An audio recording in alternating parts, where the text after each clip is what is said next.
Banana fibre bag ಆಗಿರ್ಬೋದು, ಕ್ರಾಫ್ಟ್ಗಳಿಗೂ ಕೂಡ ಒಳ್ಳೆ ಡಿಮಾಂಡ್ ಇದೆ. ಇತ್ತೀಚೆಗೆ ನೀವು ಒಂದಷ್ಟು ನ್ಯೂಸ್ಗಳಲ್ಲಿ ನೋಡ್ಬೋದು, ಬಾಳೆಯ ಒಂದು ದಿಂಡಿನಿಂದ ಫೈಬರನ್ನು ಎಕ್ಸ್ಟ್ರಾಕ್ಟ್ ಮಾಡಿಕೊಂಡು ಸ್ಯಾನಿಟರಿ ಪ್ಯಾಡ್ಗಳನ್ನು ಕೂಡ ತಯಾರಿಸ್ತಾರೆ. ಜೊತೆಗೆ ಬ್ಯಾಗ್ಗಳನ್ನು, ಬೇರೆ ಬೇರೆ ರೀತಿಯಾದಂಥ ಸ್ಟೈಲಿಶ್ ಬ್ಯಾಗ್ಗಳನ್ನು ರೆಡಿ ಮಾಡ್ತಾರೆ, ಕ್ರಾಫ್ಟ್ ಐಟಮ್ಗಳನ್ನು ರೆಡಿ ಮಾಡ್ತಾರೆ. ಇಲ್ಲಿ ಫೈಬರ್ ಎಕ್ಸ್ಟ್ರಾಕ್ಷನ್ ಟೂಲ್ ನಿಮ್ಗೆ ಇಲ್ಲಿ ಬೇಕಾಗುತ್ತೆ. ಅದು 5,000ಕ್ಕೆ ಸಿಗುತ್ತೆ. ಅಂದರೆ ಆ ನಾರನ್ನು ನೀವು ಬೇರ್ಪಡಿಸೋದಕ್ಕೆ ಒಂದು ಯಂತ್ರ ಬೇಕಾಗುತ್ತೆ.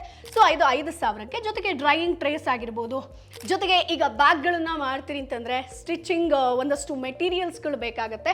ಅದಕ್ಕೆ ಸ್ವಲ್ಪ ಹೂಡಿಕೆಯನ್ನ ನೀವು ಇಲ್ಲಿ ಮಾಡಬೇಕಾಗತ್ತೆ. ಸೊ ಬಂಡವಾಳ ಅಂತ ಬಂದಾಗ ನಾವು 10,000 ರೂಪಾಯಿ ಅಂತ ಅನ್ಕೊಳ್ಬಹುದು. ಸೆಲ್ಲಿಂಗ್ ಪ್ರೈಸ್ ಈಗ ಒಂದು ಬ್ಯಾಗ್ ಅನ್ನ ಸೇಲ್ ಮಾಡ್ತೀರಿ ಅಂತಂದ್ರೆ ನೀವು 100ರಿಂದ 500 ರೂಪಾಯಿಗೆ ಸೇಲ್ ಮಾಡ್ಬೋದು. ಯಾಕಂತಂದ್ರೆ ಹ್ಯಾಂಡ್ ಮೇಡ್ ಬ್ಯಾಗ್ಸ್ ಏನಿರುತ್ತೋ ಅದಕ್ಕೆ ಒಳ್ಳೆ ಡಿಮಾಂಡ್ ಇದೆ. ಯಾಕಂತಂದ್ರೆ ಫಿನಿಶಿಂಗ್ ಆಗಿರ್ಬೋದು, ಲುಕ್ ವೈಸ್ ಆಗಿರ್ಬೋದು, ತುಂಬಾ ಅಟ್ರಾಕ್ಟಿವ್ ಆಗಿರುತ್ತೆ. ಸೊ ಆ ಒಂದು ಕಾರಣಕ್ಕೆ ನೀವು 500 ರೂಪಾಯಿಗೂ ಕೂಡ ಸೇಲ್ ಮಾಡ್ಬೋದು. ಲಾಭ ಅಂತ ಬಂದಾಗ 20,000ದಿಂದ 50,000 ತನಕ ಲಾಭ ಮಾಡಬಹುದು. ನಾನು ತಯಾರಿಸ್ತೀನಿ, ಬ್ಯಾಗ್ ಆಗಿರ್ಬೋದು, ಕ್ರಾಫ್ಟ್ ಐಟಮ್ಗಳನ್ನ ತಯಾರಿಸ್ತೀನಿ, ಬಾಸ್ಕೆಟ್ಗಳನ್ನ ತಯಾರಿಸ್ತೀನಿ. ಎಲ್ಲಿ ಸೇಲ್ ಮಾಡೋದು? ಮೊದಲನೇದಾಗಿ ಆನ್ಲೈನ್ ಮಾರ್ಕೆಟಿಂಗ್ ಇದೆ. ವಾಟ್ಸಪ್ಪು, ಇನ್ಸ್ಟಾಗ್ರಾಮು, ಫೇಸ್ಬುಕ್ ಎಲ್ಲ ಕಡೆ ನೀವು ಸ್ಟೇಟಸ್ ಹಾಕಿ ಪ್ರಮೋಷನ್ ಅನ್ನ ಮಾಡ್ಕೊಳ್ಬೋದು. ಮೇಳಗಳು ಏನು ನಡೆಯುತ್ತೋ ಅಥವಾ ಬೇರೆ ಕಂಟ್ರಿಗೂ ಕೂಡ, ಬೇರೆ ದೇಶಕ್ಕೂ ಕೂಡ ಎಕ್ಸ್ಪೋರ್ಟ್ ಮಾಡಿ ಒಳ್ಳೆ ಲಾಭವನ್ನ ಮಾಡ್ಬೋದು. Boss Vala, B the boss.